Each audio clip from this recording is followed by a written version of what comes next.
commence à prier pendant que je conduis. L'esprit d'intercession se saisit de moi. Je prie. J'arrive à peut-être 10 minutes de Saint-Hyacinthe. Le Seigneur me demande d'aller chez un pasteur qui est là-bas. Je suis comme, je suis en train d'aller à Mégantic pour faire une poussée d'évangélisation. C'est quoi cette distraction encore? Ça, les voix qui parlent dans la tête là, en tout cas, moi, je ne veux pas de distraction. Je dis, Seigneur, en tout cas, mais je le sentais. Il me dit, va seulement. Parce que, et quand j'entendais va seulement, j'avais la voix de Pasteur Kaozi dans mon esprit. Parce qu'une fois, je devais aller chez lui rendre une visite surprise, et je l'ai appelé, juste une parenthèse, je l'ai appelé pour lui dire que j'arrive. Il n'a pas répondu. Et là, je me suis dit, ben, s'il n'est pas là, c'est pas la peine que j'aille chez lui. Et ce jour-là, une voix me disait, vas-y seulement. Même si tu es une pauvre personne, l'intention était là. Je prie devant sa maison et tu t'en vas. Et là, je me suis dit, ah non, ça ne sert à rien, ça c'est trop de chaud. Je vais juste continuer ma route. J'ai continué ma route. J'ai dépassé sa sortie de peut-être 15 minutes. Là, il m'appelle. Il me dit, ah, j'ai vu que j'ai raté ton appel. J'ai dit, oui, je voulais te faire une visite surprise et passer déjeuner avec toi. Et passer un peu de temps avec toi. Il me dit, pourquoi tu ne t'es pas arrêté? J'ai dit, mais je t'ai appelé, tu n'as pas répondu. Il me disait, mais il fallait seulement venir. J'avais tellement besoin de te voir. Donc, à cause de cette expérience, j'entends la voix qui me dit, cette fois-ci à Saint-Hyacinthe, va seulement. J'étais comme, ouais, je sais, c'est parce que Pasteur Kaozi m'a dit, là, il fallait juste venir. Maintenant, là, tu vas entendre ça partout. Vous savez, on est têtu, hein, comme humain, on a la tête dure. Et là, j'ai dit, Seigneur, ok, je vais l'appeler. S'il répond, j'y vais. Parce que je n'aime pas trop spiritualiser tout ce que je veux faire. Je n'aime pas être toujours en train de penser que oh, c'est l'Esprit, c'est le Seigneur. Je l'ai appelé, il n'a pas répondu. Alors j'ai dit, Seigneur, bon, je ne sais pas pourquoi j'irai là-bas alors qu'il ne répond pas. Peut-être qu'il n'est même pas chez lui. L'Esprit de Dieu me dit, quand je te donne une instruction pendant que tu es en train de prier, et que tu es en train de prier par l'Esprit, il faut apprendre à écouter. Parce que dis au Seigneur, à quoi reconnaîtrais-je que je devrais aller? C'est quelqu'un que j'ai fait longtemps sans voir. Je dis bien longtemps. Il n'est même pas de l'église pentecôtiste. Pauvre Dieu. C'est un de mes anciens étudiants à l'école biblique qui vient d'une autre communauté chrétienne, apostolique toujours. J'ai dépassé la sortie de sa maison. J'ai fait peut-être 15 minutes de route. Vous savez, 15 minutes en voiture, sur l'autoroute, pas de trafic. C'est en kilomètres là, c'est à peu près 30 kilomètres. Il me rappelle. Il me dit, je vois que tu m'as appelé. J'étais en train de dire à ma femme qu'il faut absolument que je te voie. Et je lui disais que je dois sortir de la maison pour aller te rejoindre à Montréal. Si tu m'appelles, si je vois que tu m'as appelé, donc c'est sûr que c'est la volonté de Dieu que je te parle. Il faut absolument que je te parle. Il me dit, tu es où? Tu es en train de voyager? J'ai dit, oui, je suis en train d'aller à Mégantic. Il me dit, est-ce que tu peux t'arrêter chez moi? J'ai dit, j'ai déjà. Je vous dis, mon esprit était abattu. Je me dis, mais pourquoi je suis comme ça? Pourquoi est-ce qu'il faut que Dieu soit agité? Il faut toujours que je rate mon coup pour que Dieu me ramène. Pourquoi j'ai demandé à mes garçons, mais pourquoi je suis comme ça? Qu'est-ce qu'on a fait? J'étais tellement dégoûté que je leur explique. Dieu m'a demandé d'aller chez ce type. La voix de Dieu a crié dans mes oreilles. Va seulement. Je n'ai pas écouté. Maintenant me voici à Drummondville. Wow. Il habite Saint-Hyacinthe. Il me dit, tu sais quoi? Attends-moi là où tu es, j'arrive. Il faut que je te voie. J'ai dit, ok, je vais m'arrêter à Costco de Drummondville et je vais t'attendre. Après, j'ai dit, mais Dieu m'a demandé d'aller chez lui. Qu'est-ce que je suis en train de faire?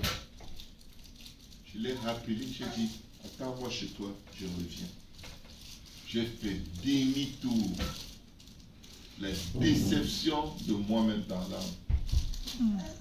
Et je vous dis, quand je l'ai rencontré, on a eu une longue conversation de presque 3 heures de temps. Pendant ces 3 heures de temps, il a beaucoup pleuré. Beaucoup pleuré. Il passait à travers des situations extrêmement fortes. Et le Seigneur m'avait donné la parole dont il avait besoin avant de me demander d'aller chez lui.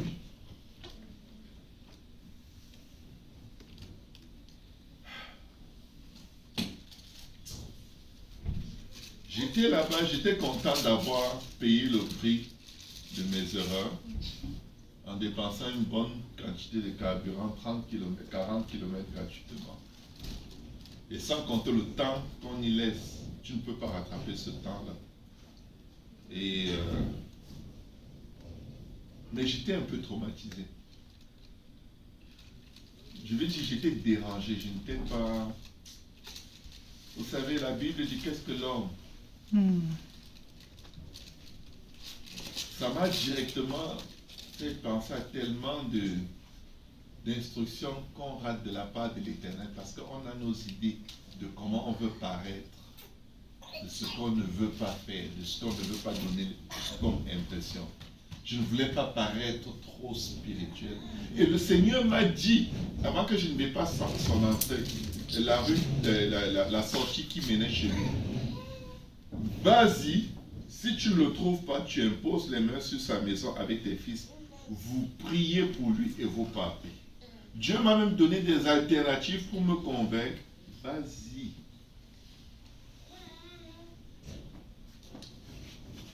Je ne sais même pas pourquoi je partage ça. Je ne sais pas. Mais je vais vous dire une chose. Il y a un temps où il est extrêmement important d'être sensible à la voix de Dieu et obéir, c'est maintenant. Demain, l'administration du président Trump va proposer le plan de paix entre Israël et la Palestine. Ça fait plus de, je crois depuis le mois de juillet l'année passée, qu'ils avaient l'intention d'officialiser ce plan de paix, mais à cause des élections qu'il y avait en Israël, ils l'ont laissé passer pour ne pas influencer les élections. Mais demain, ce qui va se passer, c'est l'accomplissement d'une très très grande prophétie, d'un des événements majeurs qui prédisent ou annoncent l'avènement du Seigneur. De plus en plus ces jours,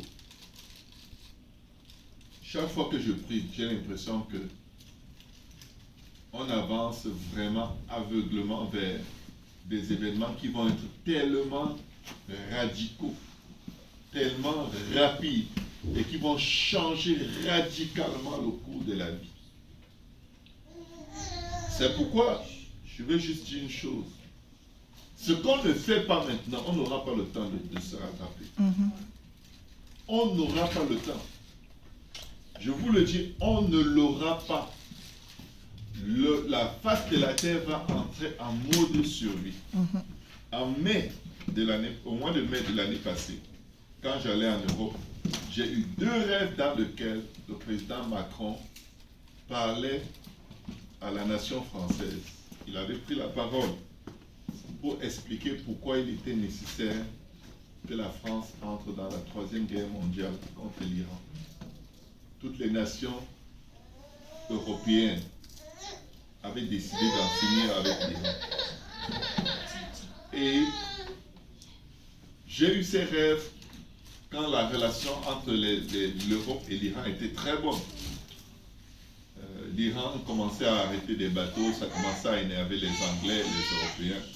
Mais ça allait. Et comme l'administration américaine s'était retirée des accords nucléaires, nucléaire iranien, peu importe, les Européens critiquaient les Américains. Et dernièrement, il s'est passé des choses au Moyen-Orient qui ont forcé l'Europe à se dresser contre l'Iran.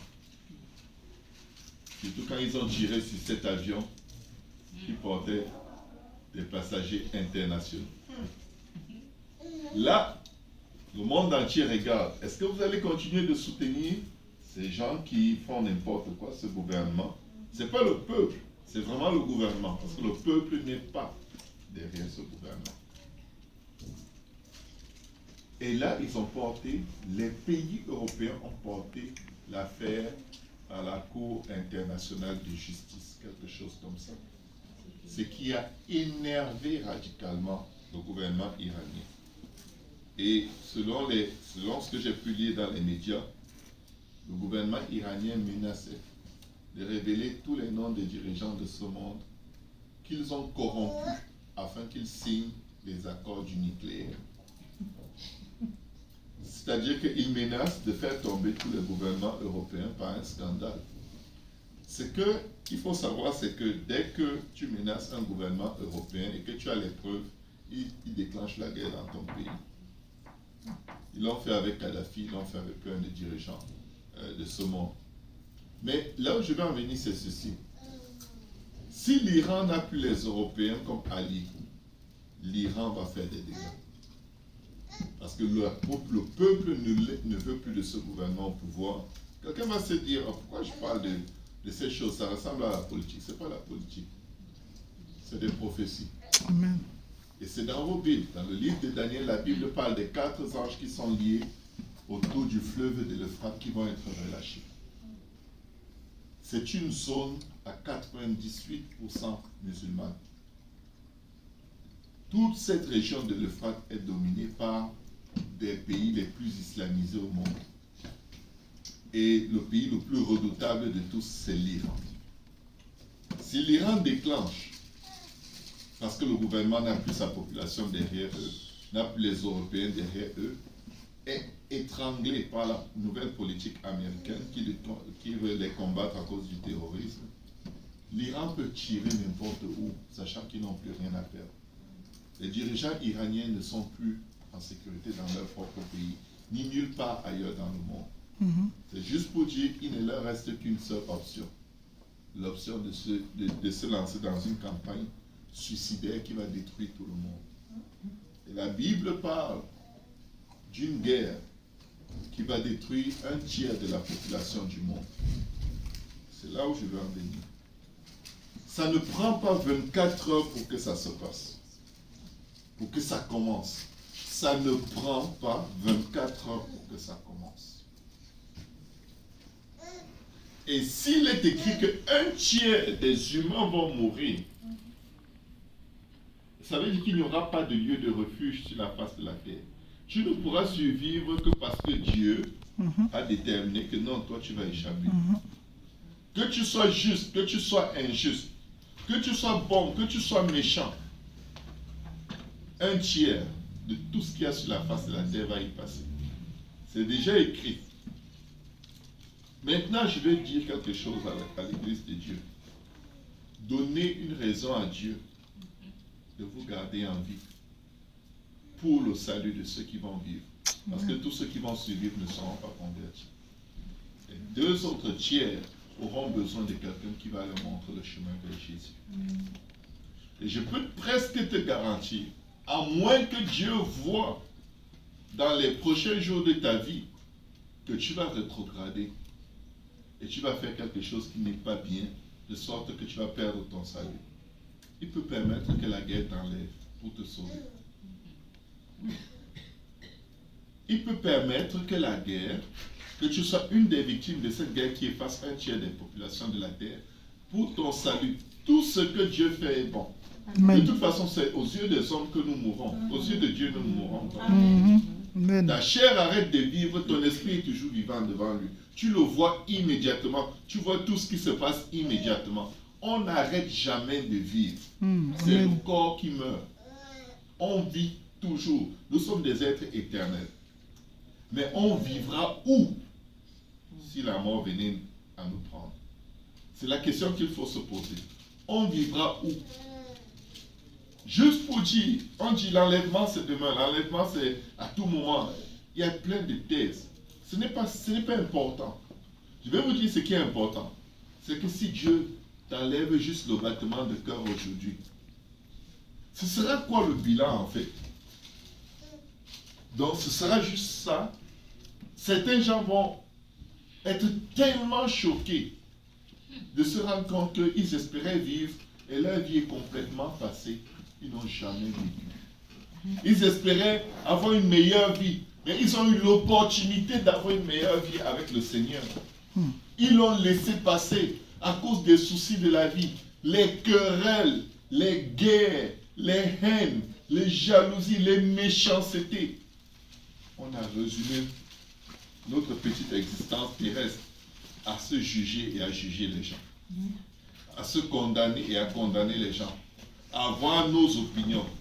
Des situations où on dit je pense que, regardez mes frères et mes sœurs, nos pensées ne sont pas intéressantes. Dieu dit que ses pensées ne sont pas nos pensées. Donc quand nous pensons, on est comme, on se prend pour qui au juste? Dieu dit ce que tu penses là, c'est pas de moi. Amen. Amen. Parce que si tu penses selon Dieu, tu vas dire la parole de Dieu dit que ce ne sera pas tes pensées. Ou le Seigneur dit que. Donc on doit rapidement arriver à un endroit où on réalise on a très peu de temps. Parfois on va prendre une certaine direction dans la vie. On dit bon ok, je vais faire telle chose pendant 4 ans. Après, je laisse ça et je vais maintenant faire ceci, cela qui concerne le Seigneur. Mais d'où vient l'idée que ça va durer 4 ans? D'où vient l'idée que demain on sera là? D'où nous vient même, c'est une utopie. C'est-à-dire, on vit vraiment par la foi. Toute l'humanité vit par la foi. Chacun va se coucher en sachant qu'il se lève dans quelques minutes. Tout le monde a la foi. Tout le monde a la foi. Mais cette nuit, quand on va se coucher, beaucoup ne vont pas se lever. Nous, ça ne nous dit rien parce que on n'en voit pas parmi nous qui ne se sont pas levés. Mais s'il arrivait que même le poulet de quelqu'un qui est dans son poulailler meurt la nuit, je vous dis, la personne va commencer à réfléchir sur les jours de sa vie. Oh, le poulet est mort, de quoi? De rien. Ça veut dire que ça aurait pu être moi? Oui. Oui. Ça aurait pu être moi. Parce que Dieu donne la vie à qui il veut et il la reprend comme et quand il veut. Amen. Tu n'as pas besoin d'être malade. Tu n'as pas besoin d'être tué par une voiture. Tu n'as besoin de rien. Tu as juste besoin d'avoir fini le terme de ton petit séjour sur la terre. Amen. S'il vous plaît. Je vous en prie, travaillons pour Dieu.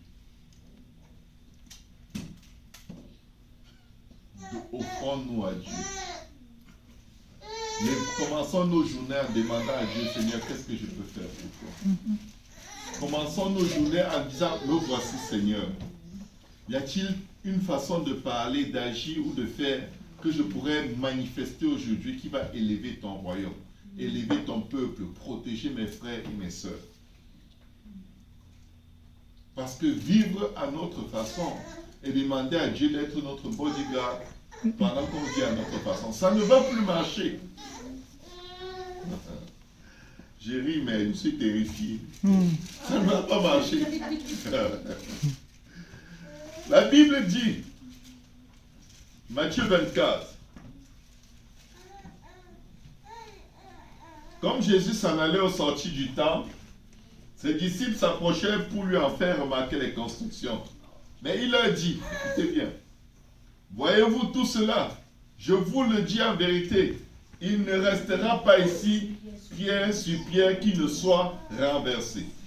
Il s'assit sur la montagne des Oliviers et les disciples vinrent en particulier lui faire cette question. Dis-nous, quand cela arrivera-t-il? Et quel sera le signe de ton avènement et de la fin du monde? Jésus leur répondit, prenez garde que personne ne vous séduise. On lui pose une question sur les temps. il répond en disant, l'état d'esprit dans lequel vous serez, faites attention. Parce que justement, concernant la réponse à la question que vous venez de me poser, il va se passer plein de choses sur la face de la terre. Prenez garde que personne ne vous séduise, car plusieurs viendront sous mon nom disant, c'est moi qui suis le Christ, et ils séduiront beaucoup de gens. Vous vous imaginez, c'est déjà écrit qu'ils vont séduire les gens. C'est déjà écrit. Et il n'a pas donné le nom des gens. Donc ne mettons pas nos noms sur la liste. C'est pour dire que cette séduction est disponible pour tout le monde.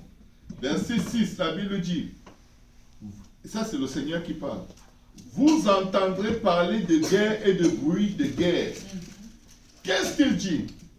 Gardez-vous d'être troublés. Il parle à qui? À ceux qui le servent. Ce n'est pas juste à tous ceux qui ont cru. C'est vraiment à ceux qui sont actifs. Gardez-vous d'être troublés. Gardez-vous d'être troublés. Car il faut que ces choses arrivent, mais ce ne sera pas encore la fin. Une nation s'élèvera contre une nation et un royaume contre un royaume. Il y aura en divers lieux des famines et des tremblements de terre. Toutes ces choses, quelqu'un va dire, mais ça fait des dizaines, des centaines d'années qu'on les voit. Mais il faut remarquer quelque chose dans un tremblement de terre. Le tremblement de terre, avant d'être majeur, il envoie d'abord des petites secousses qui donnent presque toutes les manifestations d'un tremblement de terre, sauf que les dégâts sont mineurs. Et de temps en temps, il envoie d'autres secousses. On a 100 tremblements de terre par année au Québec. 100. Au Québec, 100. Sœur Rosalie, la plupart du temps, on ne les sent pas. Il y a peut-être 2 semaines, il y a eu un tremblement de terre qui s'est fait ressentir. Et il y a quelques années encore, j'étais dans le bureau à l'église. J'ai vu les choses bouger en pleine journée. Quelqu'un va dire, on est habitué. Non, non. Ça, c'est des signes pour nous dire, soyez prêts. Mettez-vous dans une condition où vous considérez que votre vie n'est que de la vapeur. Et tout peut s'arrêter. Et vous voulez marquer les meilleurs buts avant que ça s'arrête. Amen. Amen. Une nation s'élèvera contre une nation, un royaume contre un royaume. Il y aura en divers lieux des famines et des tremblements de terre. Tout cela ne sera que le commencement des douleurs. Vous savez, je ne sais pas si la terre connaîtra des douleurs aussi fortes que d'être en deuil de 3 milliards de personnes qui sont mortes. Alors on vous livrera au tourment et l'on vous fera mourir. Vous serez haïs de toutes les nations à cause de mon nom. Le nom de Jésus que les gens prennent pour des options, c'est ça le problème. Les pharisiens leur disaient, nous vous interdisons de prêcher en ce nom-là. Le nom de Jésus dérange. C'est vrai. Nous devrions être en train de parler le plus possible du nom de Jésus. Pas juste parler de Dieu. Parce que tout le monde a une idée de Dieu. Si tu parles de Dieu, quelqu'un va dire, ah oui, toi tu crois de cette façon, moi je crois de cette façon. Mais quand tu parles de Jésus, c'est spécifique, ça libère la puissance et l'autorité qui va avec son nom, et ça va graver dans la mémoire de la personne la pensée que Jésus, il est là, il est présent, il est réel, il est Dieu. Alors, plusieurs succomberont et se trahiront. Vous croyez que Judas a trahi Jésus, c'était grave? Entre les croyants, ça va être chaud. Permettez-moi de le dire. Les gens vont accuser les autres, donner des informations sur la vie des uns des autres aux ennemis, aux hommes méchants, aux hommes cruels. Ils se trahiront se haïront les uns les autres. Mes frères, mes soeurs, si vous avez de la haine contre quelqu'un, la Bible dit, celui qui hait son frère est un criminel. Pas celui qui tue. Celui qui hait, tu es un criminel, tu as du sang sur les mains. Et c'est un signe de la fin des temps. Donc quand la haine vient frapper à ta porte, dis à la haine, tu sais quoi? Signe et manifestation. Retournez là où vous venez. Je ne veux rien de vous en moi. Parce que pour que tu arrives à haïr quelqu'un, il faudrait que tu aies donné toi-même accès à la personne dans ta vie. Et on ne hait pas tout le monde. On va généralement haïr les personnes qui nous ont été les plus intimes. Parce que notre amour est refroidi. Amen. Amen. La haine. Écoutez, on parle de guerre, de bruit de guerre. Chacun dit waouh. Les gens tirent des missiles. Maintenant Dieu dit attendez un peu. Je vais un peu vous parler à vous. Vous aviez en vous la possibilité d'avoir les signes de la fin des temps. La haine. Quand tu es animé ou sollicité par les sentiments de haine, sache que l'Esprit de Dieu est en train de te dire, tu es en train de te mettre sur la mauvaise liste. Ils se haïront les uns les autres. Plusieurs faux prophètes s'élèveront et séduiront beaucoup de gens.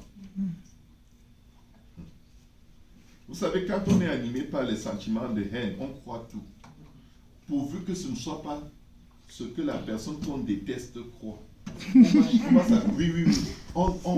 Même si c'était la vérité, on rejette la vérité. On ne veut plus parce que la haine, tout ce qui est agréable à la personne qu'on hait, subitement on déteste. Même les repas. Oh, je n'aime pas ça. Alors que tu étais addict à cette nourriture. Mais parce que tu es quelqu'un qui aime cette nourriture, tu commences à trouver que cette nourriture est vraiment dégueulasse. Comment elle sent mal. Elle n'a même pas un bon goût. Mais c'est quelqu'un que tu es derrière ces choses que tu aimais et que tu détestes maintenant. Et parce que l'iniquité se sera accrue. L'amour ou alors la charité du plus grand nombre se refroidira. Quand l'amour diminue dans nos cœurs, c'est parce que le péché a augmenté dans nos cœurs. Les deux ne peuvent pas cohabiter. La Bible dit, et parce que l'iniquité se sera accrue. C'est-à-dire qu'une vie d'impiété, de mal, de péché, permanente, à un moment tu n'as plus place pour l'amour. Parce que l'amour, c'est un des plus grands caractères de Dieu. Tu peux avoir des désirs, tu peux avoir des pulsions sexuelles. On appelle ça l'amour. Les gens, ils ont fait l'amour. Ils n'ont pas fait l'amour, ils ont fait le sexe. Amen. L'amour n'a pas besoin de sexe pour se manifester. Mais beaucoup de gens sont résumés à l'activité sexuelle qu'ils appellent l'amour. Ils ne s'aiment pas.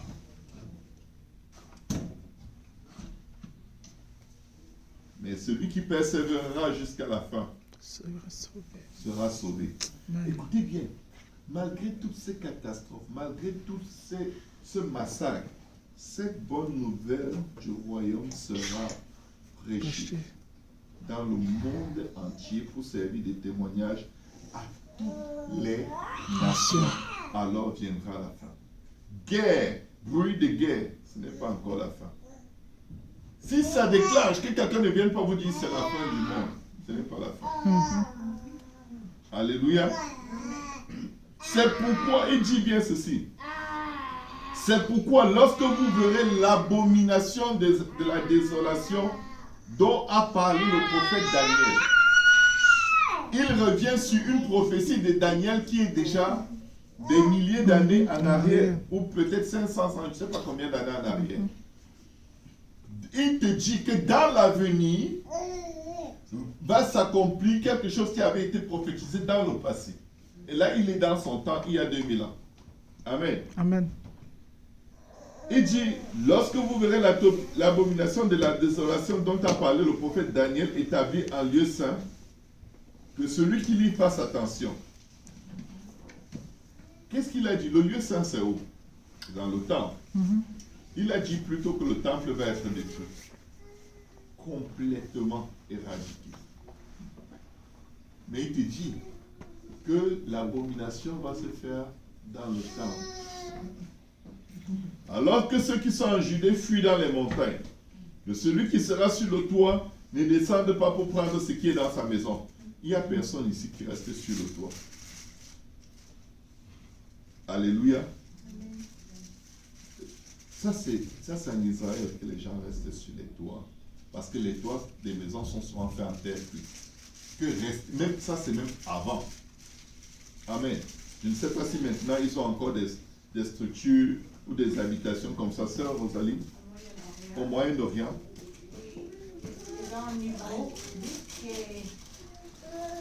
Comme une terrasse au-dessus des maisons. Oui, c'est le tout haut niveau. Voilà.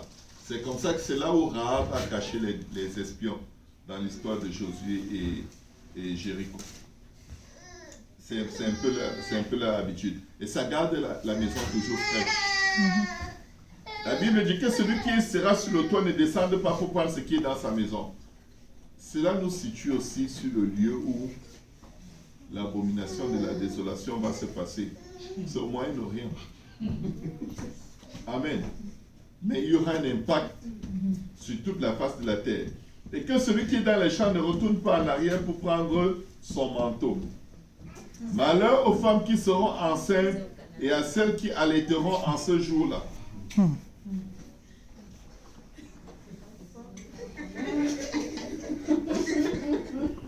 Priez pour que votre fuite n'arrive pas en hiver.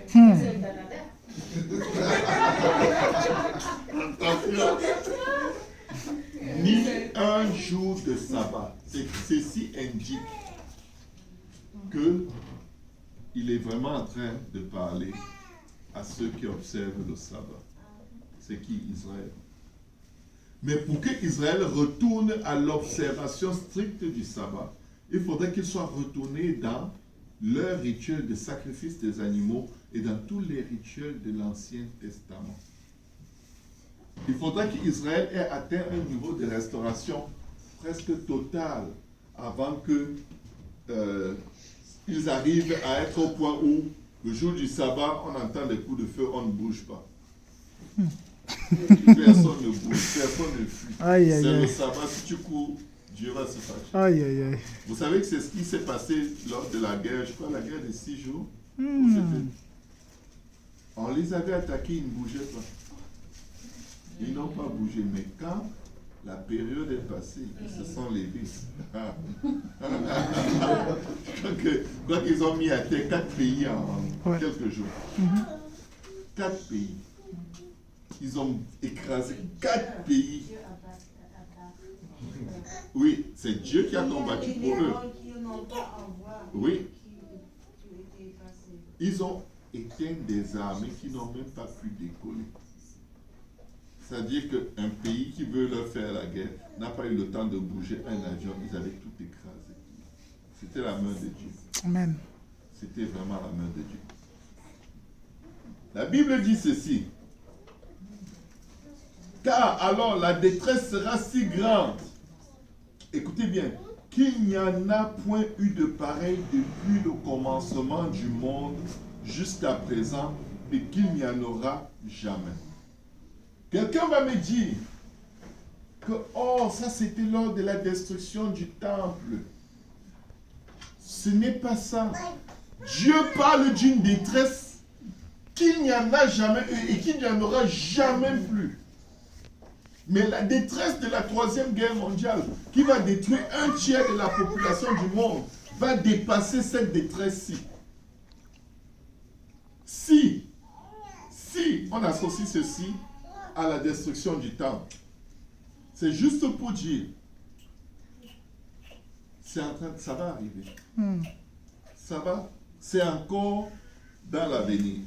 Et la Bible dit, et si ces jours n'étaient abrégés, personne ne serait sauvé. Amen. Amen. Personne ne serait sauvé. Mais à cause des élus, ces jours seront abrégés. Mes frères et sœurs, vous pouvez vous garantir un lieu sûr dans le Seigneur. Impliquez-vous maintenant comme vous ne vous êtes jamais impliqué. Levez-vous le matin juste pour vous impliquer. Écoutez, tout le monde ne peut pas faire la même chose. Mais il y a un endroit qui est puissant, qui est accessible à tout le monde. Le lieu secret, la prière. La prière et l'intercession. De même qu'avant de juger son peuple dans le livre d'Ézéchiel, il a envoyé les anges mettre une marque sur ceux qui gémissaient pour la nation à cause de ses abominations. De même, à la fin des temps, avant que cette moisson délivrée du tiers de la population du monde ne se produise, Dieu va accorder une protection spéciale à ceux qui le servent. Amen.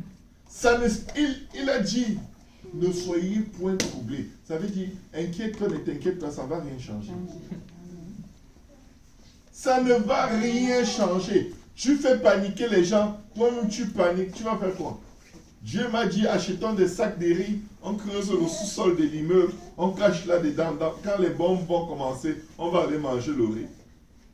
Tu risques de mourir enterré dans les sacs de riz.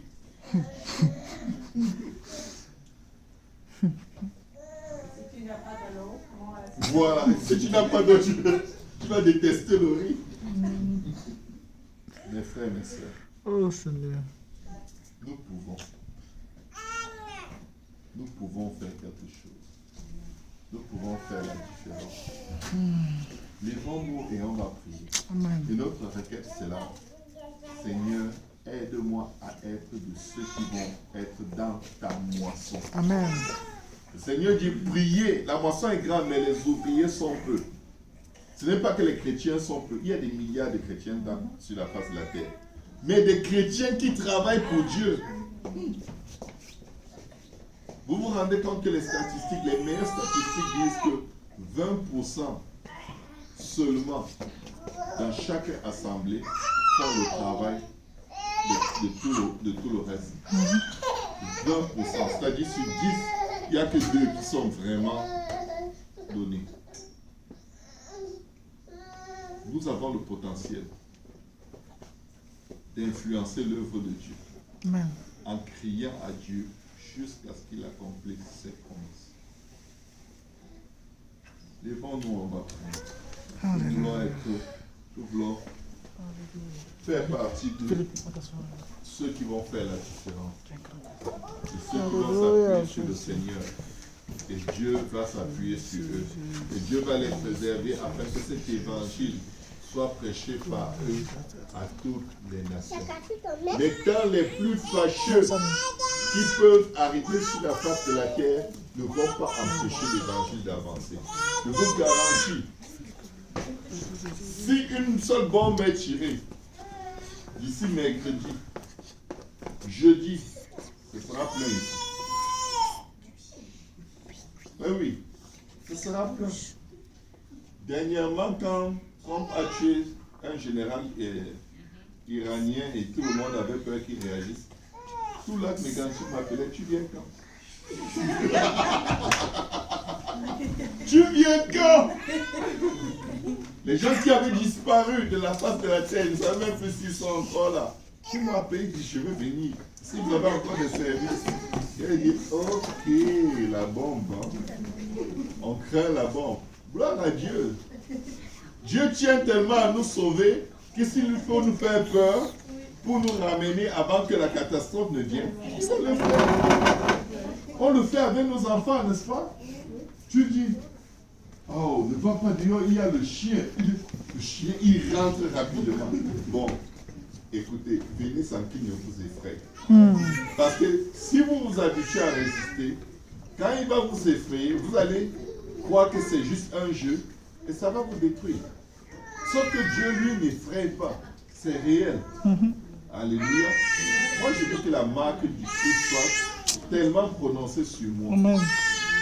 Que rien ne m'enlève de la face de la terre jusqu'à l'enlèvement, pourvu que je fasse la volonté de Dieu. Que si je parte avant l'enlèvement, que ce soit parce que Dieu a trouvé que c'était la meilleure des choses qui puisse arriver.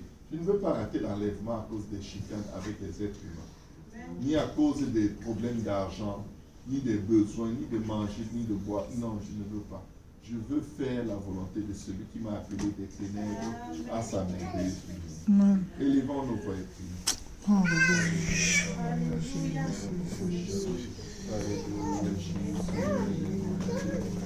Allez-y, priez. Allez prier.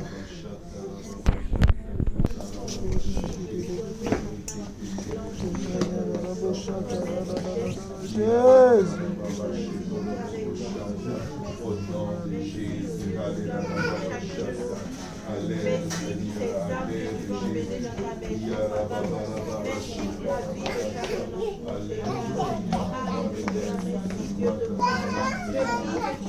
oh Jésus. Sauve nos familles, alléluia. Aide-nous, papa, alléluia. Aide-nous, Jésus. Oh, papa, Seigneur. Oh, Dieu de gloire. Continuez, oh Dieu de gloire. Nous améliorer, papa. Alléluia. Je prie que Dieu de gloire.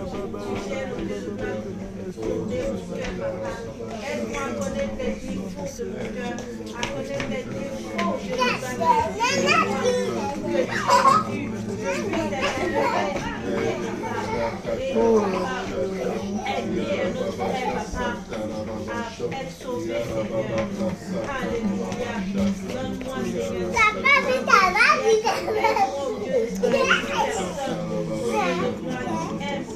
Oh Jésus, aide-nous Seigneur. Oh Rego, Shekerebo.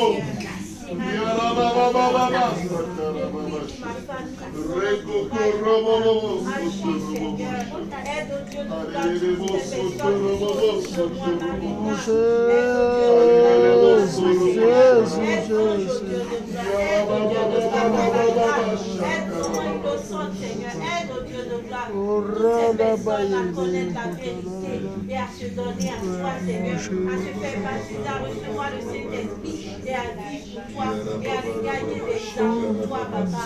Alléluia, Jésus, tu m'as promis que ma famille va te servir.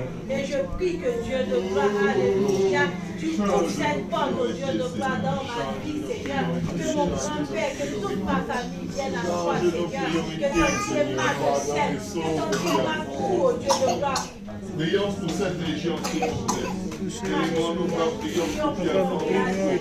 Prions Dieu de gloire. Pierre fond, Seigneur Jésus. Nous prions que Dieu de gloire t'envoie, Seigneur, des églises, Seigneur. Touche au Dieu de gloire. Alléluia. Pierre fond, Seigneur.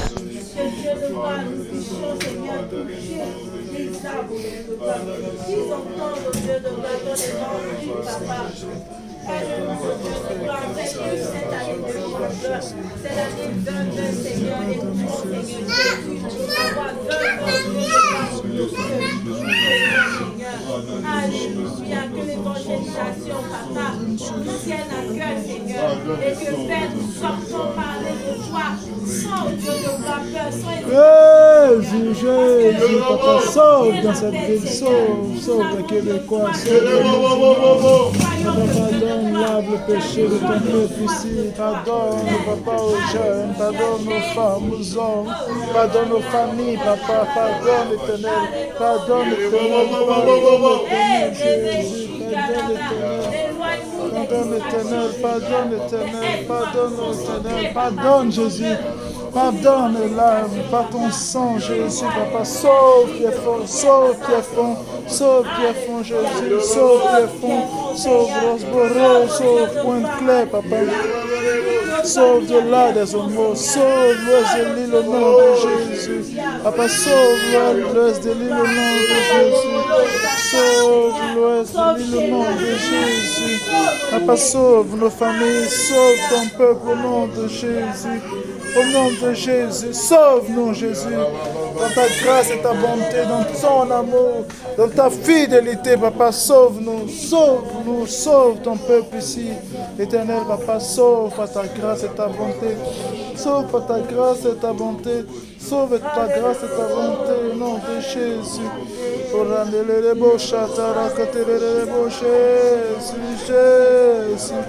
Jésus.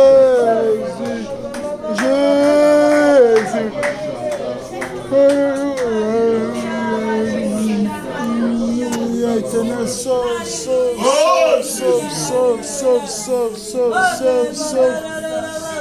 sauve, sauve, Éternel. Sauve, Éternel, sauve, Jésus, sauve. Au nom de Jésus, au nom de Jésus. Rababaya mere kotore baya Jésus.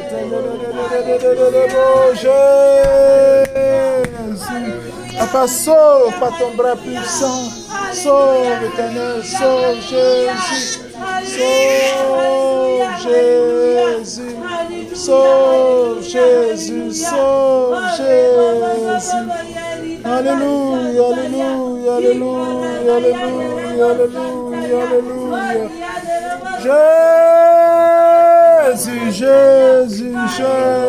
Jésus. Papa, sauve la famille, sauve l'armée, sauve une armée à pied franc, Papa. Papa, sauve au nom de Jésus, Papa. Cherche et trouve ton peuple à pied franc, Papa. Sauve l'Éternel, sauve Jésus. Alléluia. Sauve l'Éternel, sauve Jésus, alléluia. Papa, sauve le peuple de Pierrefonds, sauve le peuple de Pierrefonds, sauve le peuple de Pierrefonds, Jésus, sauve le peuple de Pierrefonds, sauve le peuple de Pierrefonds, Jésus. Papa, sauve au nom de Jésus.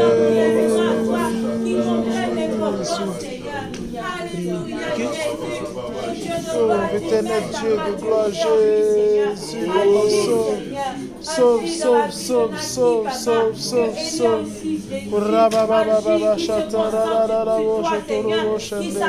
Papa, sauve.